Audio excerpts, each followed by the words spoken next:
My 8-year-old son came home, hugged me, and whispered, "They ate at a restaurant while I waited in the car for 2 hours." I didn't ask questions. I just grabbed my keys, drove to the parents' house, walked in, and without thinking twice, I did. The evening air felt heavy as I watched Oliver walk through the front door. Something was off. My 8-year-old son, usually bursting with stories about his weekend with his father, moved slowly across the threshold. His backpack dragged behind him, and his eyes stayed fixed on the hardwood floor. "Hey, sweetheart," I said, crouching down to his level. "How was your weekend with Dad?"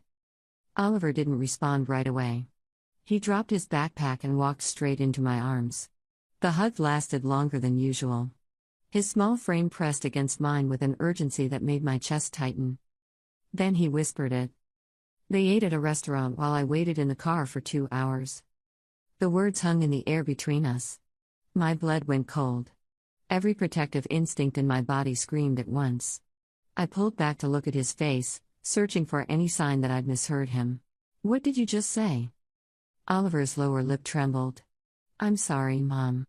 I know I'm not supposed to complain about Dad, but my stomach hurt so much." I felt rage building in my chest like a wildfire. My ex-husband, Trevor, and his new wife, Brittany, had left my son in a car for 2 hours while they enjoyed a meal inside. The mental image alone made me want to scream. "Oliver, honey, go upstairs and get ready for bed. I need to make a phone call." "Are you mad at me?" "Never. I'm not mad at you. I promise." I waited until I heard his footsteps on the second floor before I grabbed my keys. No phone call would suffice. No text message could convey what I needed to say. This required a face-to-face conversation, and it required it now. The drive to Trevor's parents' house took 17 minutes. I made it in 12. My hands gripped the steering wheel so tightly that my knuckles turned white.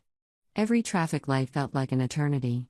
Every stop sign was an obstacle between me and the confrontation that needed to happen. Trevor had moved in with his parents after the divorce. He claimed he needed to save money for a fresh start, which really meant he wanted to live rent-free while spending his income on Brittany's designer handbags. His parents had always enabled his irresponsible behavior, making excuses for every failure and celebrating mediocrity like it was an achievement. I pulled into their driveway and didn't bother parking neatly. The front of my car sat at an angle, half on the grass, completely blocking their garage. I didn't care. They could figure out how to move around it later. The front door was unlocked. Of course it was. Trevor's mother, Patricia, had this misguided belief that unlocked doors represented neighborly trust or some other nostalgic nonsense from a decade that never actually existed. I walked straight in. The living room was exactly as I remembered it. Beige carpet, floral couches that looked like they'd been ordered from a catalog in 1987, and dozens of framed photos of Trevor throughout various stages of his painfully average life. Trevor as a toddler. Trevor in his high school football uniform, riding the bench. Trevor at his college graduation, having taken 6 years to finish a 4-year degree. They were all sitting there. Trevor, Brittany, Patricia, and Trevor's father, Dennis. A half-empty bottle of wine sat on the coffee table. The television played some cooking show at low volume. They looked comfortable, relaxed, completely unaware of what they'd done. Trevor saw me first. His face went pale. "What are you doing here?" 2 hours, I said, my voice low and controlled. "You left our son in a car for 2 hours while you stuffed your faces." Brittany had the audacity to roll her eyes. "Oh, come on. It wasn't 2 hours. How long was it then?" She glanced at Trevor, who suddenly found the carpet fascinating. "It was probably like an hour and 15 minutes, Brittany said, waving her hand dismissively. "And we cracked the windows. He was fine. He's 8 years old." "He had his tablet," Trevor added weakly. "He was watching videos." The rage I'd been controlling erupted. "You left an 8-year-old child locked in a car with nothing but a tablet while you and your wife had a leisurely dinner. Do you understand how many things could have gone wrong?" Patricia stood up, positioning herself between me and her son. "Now wait just a minute. I think you're overreacting." "Overreacting?" I turned my attention to her. "Your son committed child endangerment, and you think I'm overreacting?" The windows were cracked, Dennis chimed in from his recliner. Kids these days are too coddled anyway. When Trevor was young, we left him in the car all the time. And look how well that turned out, I shot back. Trevor finally stood up, trying to muster some authority. You need to leave. This is my parents' house, and you're not welcome here. I'll leave when I'm done. Brittany stood next to Trevor, crossing her arms over her chest. She'd always been petty, always felt threatened by the fact that I existed before her. The fact that Trevor and I shared a child together drove her crazy.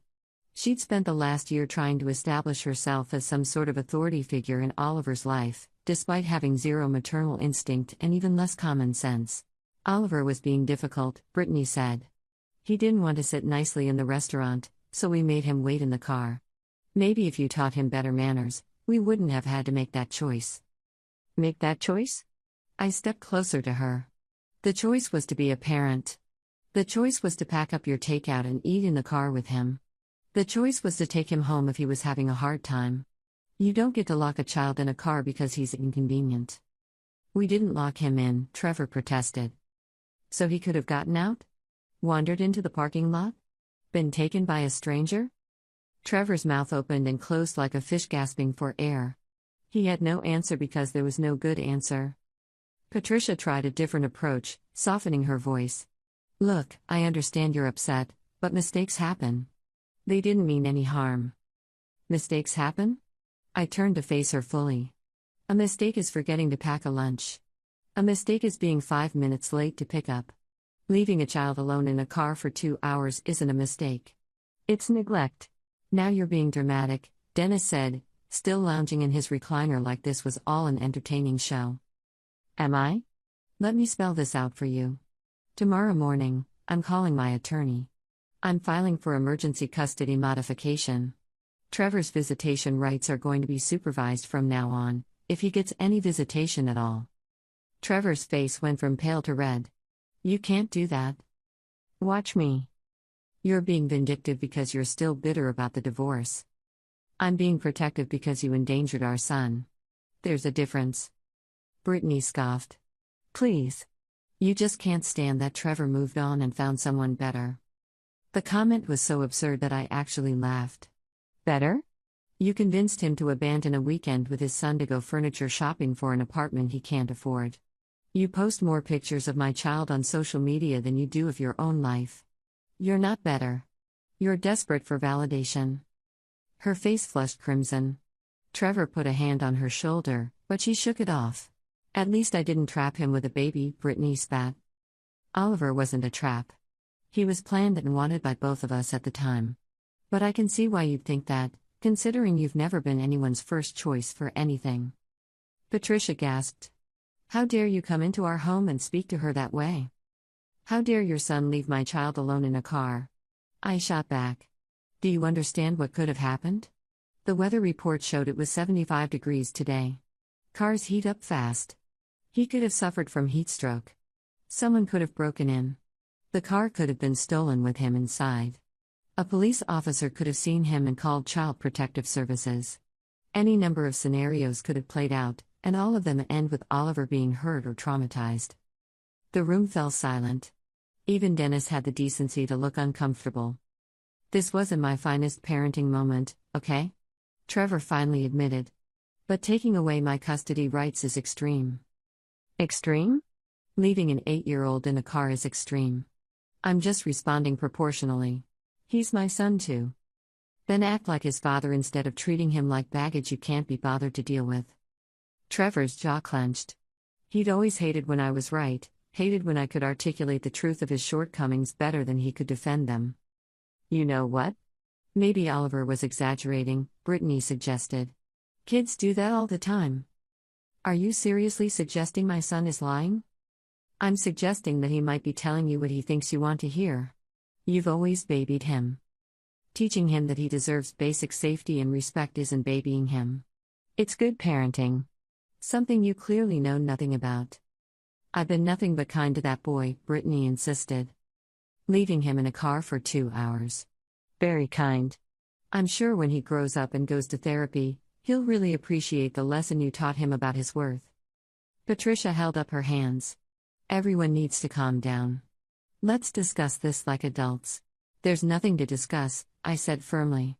Trevor will receive notice from my attorney by the end of the week. Until then, all visits with Oliver will happen at my house, supervised by me. No more overnight stays. No more weekends.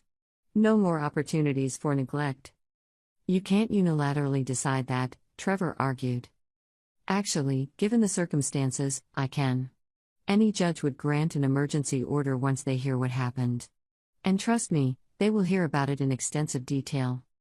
You're being unreasonable, Patricia exclaimed. No, I'm being a mother. There's a difference, though I wouldn't expect you to understand that, given how you raised Trevor. Dennis finally stood up from his recliner. I think you've said enough. Get out of our house. Gladly. Being in the same room with people who think child endangerment is acceptable makes my skin crawl anyway. I turned toward the door, then paused and looked back at Trevor. You had one job every other weekend.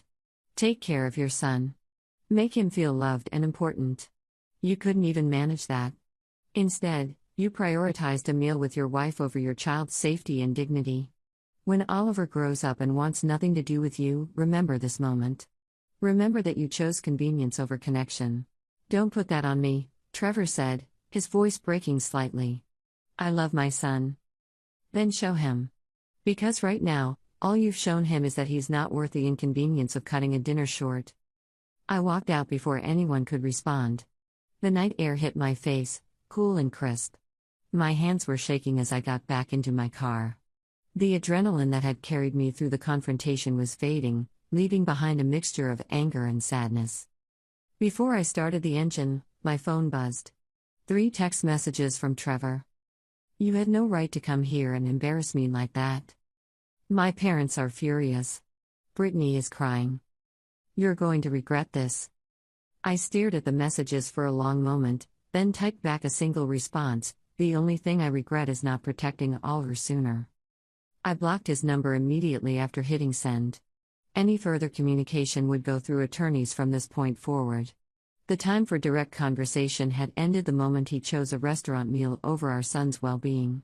The drive home gave me time to process everything that had just happened. My heart was still racing, but beneath the anger, I felt something else. Clarity. For the first time since the divorce, I understood exactly what I needed to do. No more giving Trevor the benefit of the doubt. No more making excuses for his behavior because I wanted Oliver to have a relationship with his father. Protection came first. Everything else was secondary. I pulled into my driveway and sat there for a few minutes, collecting myself. The porch light glowed warm and welcoming. Through the front window, I could see the lamp I'd left on in the living room. This was Oliver's safe space. This was where he should always feel valued and protected. My phone buzzed again. A different number this time. Patricia must have been calling from her cell instead of the house phone. I declined it. 30 seconds later, she called again. And again. On the 4th attempt, I answered. What? How dare you speak to us that way in our own home, Patricia hissed. Trevor is devastated. You've always been so hateful toward him, so determined to punish him for moving on with his life. This has nothing to do with your son moving on. This has everything to do with him leaving my child alone in a car. It was one time. One mistake. You're acting like he's some kind of monster. Patricia, let me explain something to you. When you choose to leave an 8-year-old locked in a vehicle so you can enjoy an uninterrupted meal, you've crossed a line. That's not a mistake. That's a decision. A series of decisions, actually. The decision to go to a restaurant. The decision to leave him in the car when he didn't behave the way they wanted. The decision to order food and eat it while he sat alone. The decision to take their time finishing their meal. Those are all choices. You're being completely unreasonable. No, I'm being a mother. Something you clearly failed at, given how your son turned out. Patricia gasped. You spiteful, vindictive woman. You've poisoned Oliver against Trevor from the beginning. If Oliver has any negative feelings about his father, that's Trevor's doing, not mine. I've never said a single negative word about Trevor in front of Oliver. But I won't lie to my son or teach him to accept mistreatment just to protect Trevor's ego. We'll fight you on this custody thing. We'll get the best attorney money can buy. Go ahead. Spend your retirement fund on legal fees. It won't change what happened, and it won't change the outcome. No judge is going to side with a parent who endangered their child. I hung up before she could respond and immediately turned my phone to silent mode. Let them stew in their anger. Let them panic about the consequences. I had more important things to focus on. As I walked into the house, I heard the television playing upstairs. Oliver must have been watching something to distract himself. I climbed the stairs slowly, preparing myself for the conversation we needed to have. As I drove home, I thought about Oliver upstairs in his room, probably wondering why I'd left so suddenly. He'd blame himself. Kids always do. They find ways to make their parents' failures about them, twisting logic until they become the problem instead of the victim. When I got home, I found Oliver sitting on his bed in his pajamas, his stuffed dinosaur clutched against his chest. "Did you talk to Dad?" he asked quietly. "I did." "Is he mad at me?" "No, baby. He's not mad at you. He made a bad choice, and I had to tell him that it wasn't okay." "Are you still going to let me see him?" The question broke my heart. Oliver was protecting Trevor even after what happened. He was worried about his father's feelings, about maintaining their relationship, despite being the one who'd been hurt. "Of course," I said, sitting down next to him on the bed. "But things are going to change a little bit. When you visit Dad, I'll be there too for a while. Just to make sure everyone is safe and happy." "Because of what happened today?" "Because of what happened today." Oliver nodded slowly, processing this information. "I shouldn't have told you. Now everyone's upset." "Hey." I tilted his chin up so he was looking at me. "You did exactly the right thing by telling me. You should always tell me when something happens that makes you uncomfortable or scared. That's my job, to keep you safe. And I can't do that job if I don't know what's going on. But Dad's going to think I'm a tattletale. Dad's going to think about what he did wrong, not about what you said. This isn't your fault, Oliver. None of this is your fault." He leaned against me, and I wrapped my arm around his shoulders. We sat like that for a long time, neither of us speaking. Sometimes words aren't necessary. Sometimes presence is enough. The following Monday, I called Nathan Brooks, my attorney. He listened to the entire story without interrupting, occasionally making notes. When I finished, he let out a long breath. "That's pretty clear-cut negligence," he said. "We can definitely file for modification of custody arrangements." "How long will it take?" "We can file an emergency motion this week. Given the nature of the incident, I'd estimate we'll have a hearing within 2 weeks. Bring any documentation you have. Text messages, photos, anything that shows a pattern of negligence or poor judgment." "I have plenty." Nathan scheduled a meeting at his office for Wednesday afternoon. I spent Tuesday evening organizing everything I'd accumulated over the past year. The task was more depressing than I'd anticipated. Laying out Trevor's failures in chronological order painted a portrait of a man who'd completely checked out of fatherhood. There were the text messages where he'd cancel visits with less than an hour's notice. Something came up with work, he'd claim, though his social media posts from those same weekends showed him at concerts, sporting events, and weekend getaways with Brittany. I found emails from Oliver's school about parent-teacher conferences. I'd attended all of them alone. The teachers had stopped asking if Oliver's father would be joining us by the 2nd grade. There were screenshots of Instagram posts where Trevor and Brittany flaunted their lifestyle. Expensive restaurants. Designer clothes. A trip to Hawaii during spring break when Oliver had specifically asked if he could go with them. Trevor had told him it was a couple's trip and promised to make it up to him later. He never did. I compiled medical records showing that I'd taken Oliver to every doctor's appointment, every dentist visit, every vaccination. Trevor's name didn't appear on a single form as an accompanying parent. There were birthday party invitations that Trevor had risked yes to, then failed to attend. Oliver's face in the photos from those parties always looked hopeful in the early shots, then increasingly disappointed as the event progressed without his father showing up. I found text exchanges where Trevor had promised Oliver specific activities during their weekends together, only to change plans at the last minute because Brittany wanted to do something else. The zoo became furniture shopping. The Science Museum became a winery tour where Oliver sat bored in a corner. The promised camping trip never happened at all. By the time I finished organizing everything, I had 3 thick folders full of documentation. Each piece of evidence told a small story, but together they formed an undeniable narrative. Trevor had been an absent father long before the restaurant incident. That was just the moment his negligence became impossible to ignore. Wednesday afternoon, I sat in Nathan's office conference room and walked him through everything. He took notes, occasionally pausing to ask clarifying questions. His expression grew more serious as we progressed through the timeline. "This is extensive," he said finally. "You've documented everything?" "I'm a project manager. Documentation is what I do. It's going to make our case significantly stronger. But I need to prepare you for what's coming. Trevor's attorney is going to try to discredit you. They'll paint you as controlling, vindictive, someone who's using the legal system to punish an ex-husband for moving on. Let them try. They'll dig into your personal life. They'll question your parenting decisions. They might even suggest that Oliver's account of the restaurant incident was coached or exaggerated. Oliver doesn't lie. I believe you.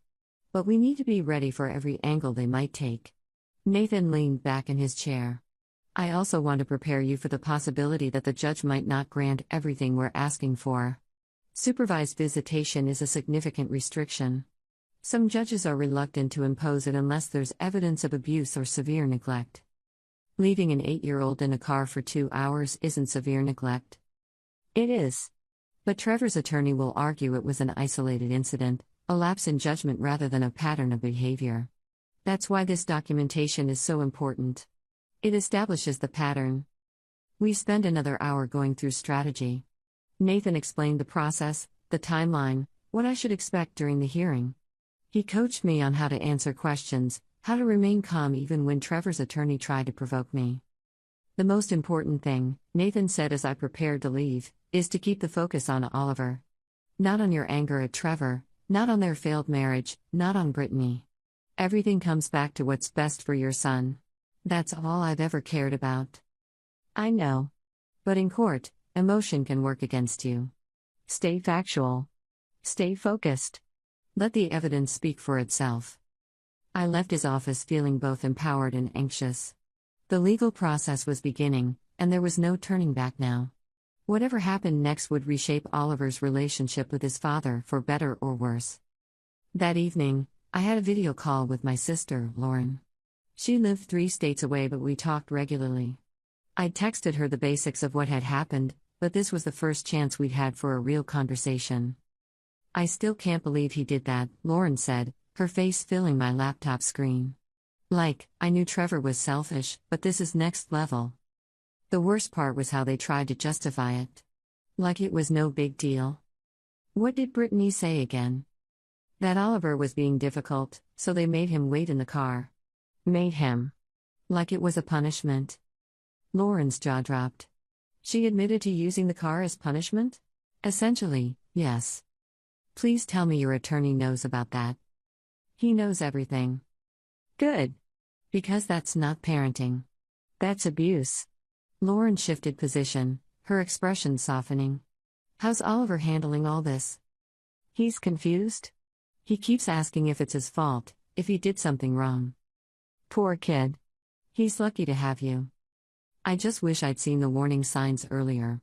All those cancelled visits, all those broken promises.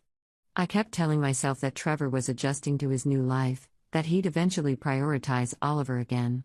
I gave him too many chances. "You were trying to maintain a relationship between Oliver and his father.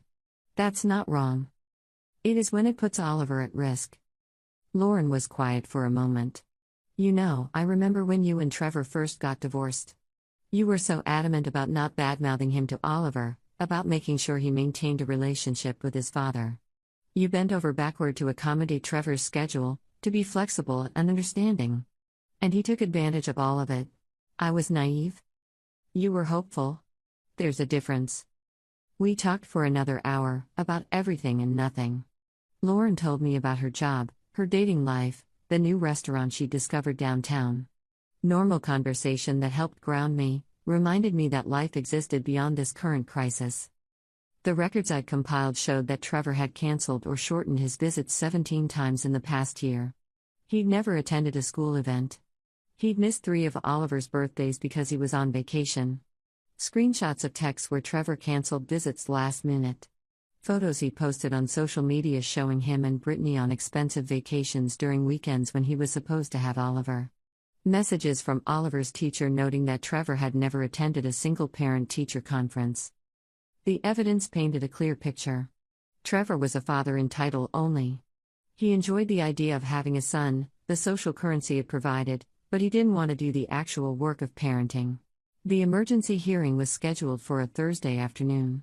I took the day off work, dressed in my most professional outfit, and prepared myself for battle. Trevor showed up with his own attorney, a middle-aged man with an expensive suit and a condescending smile. Brittany sat in the gallery, her arms crossed, glaring at me like I was the villain in this scenario. The judge, an older woman named Sandra Garrison, reviewed the case file before calling us to order. She had a reputation for being fair but strict, someone who didn't tolerate games or manipulation. "Mrs. Anderson," she began, addressing me. "You filed an emergency motion to modify custody arrangements based on an incident that occurred 2 weeks ago. Can you explain, in your own words, what happened?" I recounted the evening Oliver came home, the conversation we had, and my immediate response. I explained my concerns about his safety and my belief that Trevor couldn't be trusted with unsupervised visits. Judge Garrison turned to Trevor. "Mr. Anderson, is Mrs. Anderson's account accurate?" Trevor glanced at his attorney, who gave him a small nod. "The basic facts are correct, Your Honor, but I think she's blowing it out of proportion. Oliver was fine. The car was in a safe parking lot. The windows were cracked. It wasn't ideal, but it wasn't dangerous." "How long was your son in the car?" "About an hour and a half." "And how old is Oliver?" 8. "Did he have food or water with him?" Trevor hesitated. "No, but we weren't gone that long." An hour and a half is a substantial amount of time for a child to be left alone in a vehicle, regardless of the temperature or location. "Why didn't you bring him into the restaurant with you?" "He was being difficult. Brittany and I thought it would be better for everyone if he waited in the car." Judge Garrison's expression hardened. "Better for everyone, or better for you and your wife?" Trevor's attorney jumped in. "Your Honor, my client acknowledges that this wasn't his best decision. However, Mrs. Anderson is using one incident to justify completely upending their custody arrangement. Mr. Anderson has been a consistent presence in his son's life." "Has he?"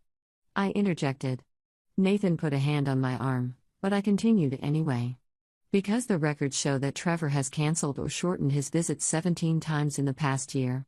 He's never attended a school event. He's missed 3 of Oliver's birthdays because he was on vacation." "Mrs. Anderson," Judge Garrison said sharply, "please allow your attorney to speak on your behalf."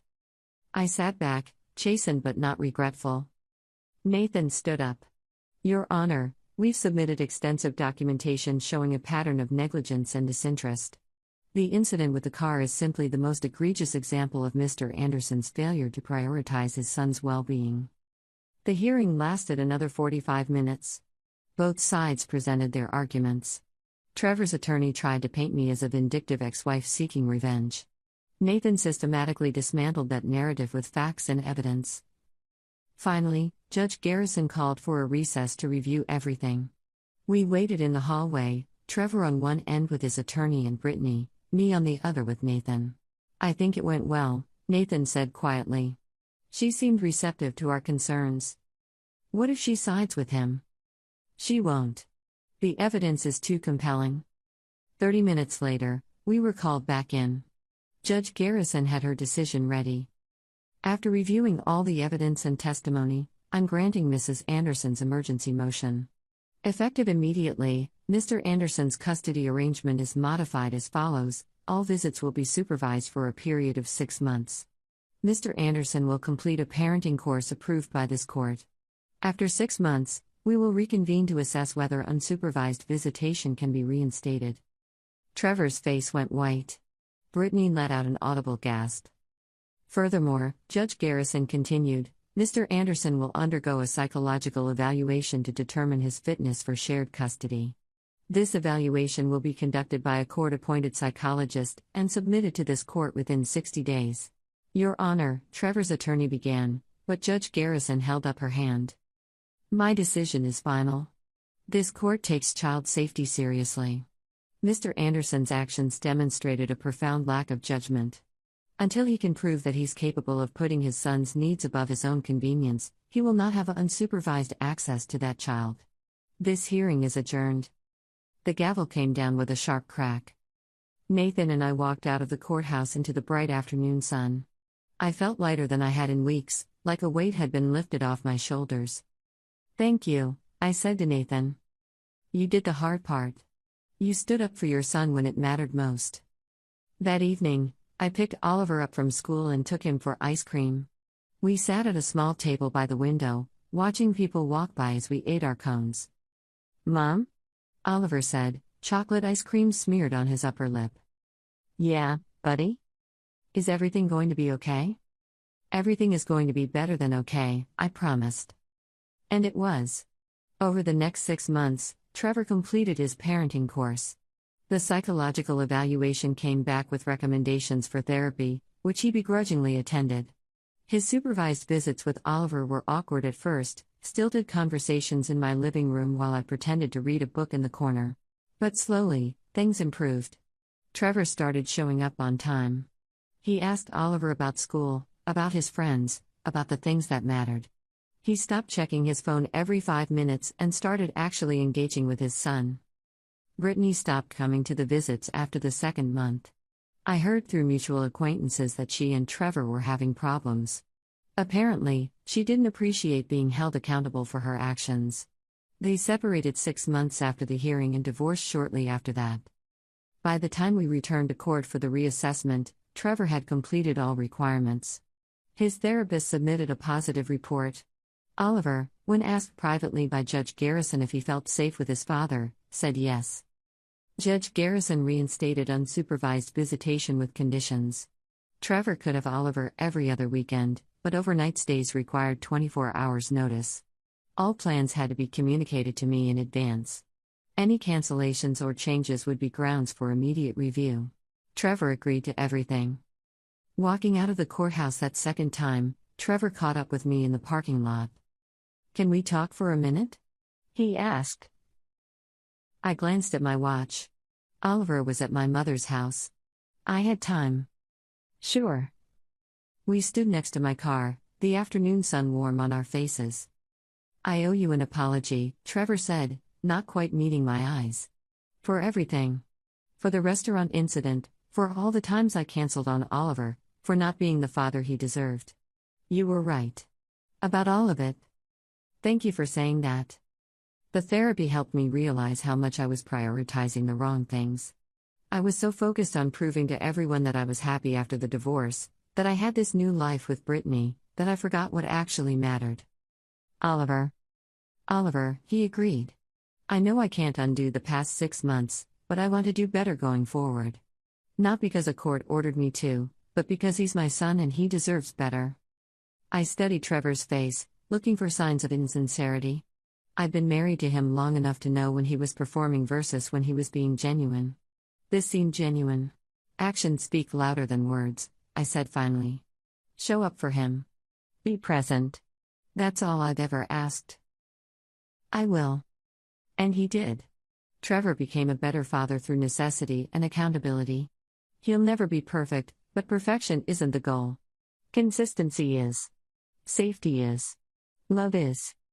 Oliver is 13 now. He splits his time between my house and Trevor's apartment, the one he can actually afford on his own.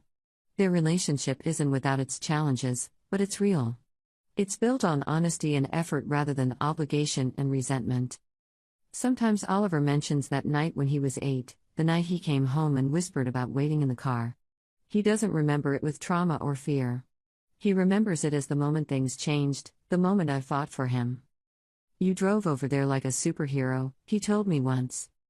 I drove over there like a mom, I corrected. Same thing, he said with a smile.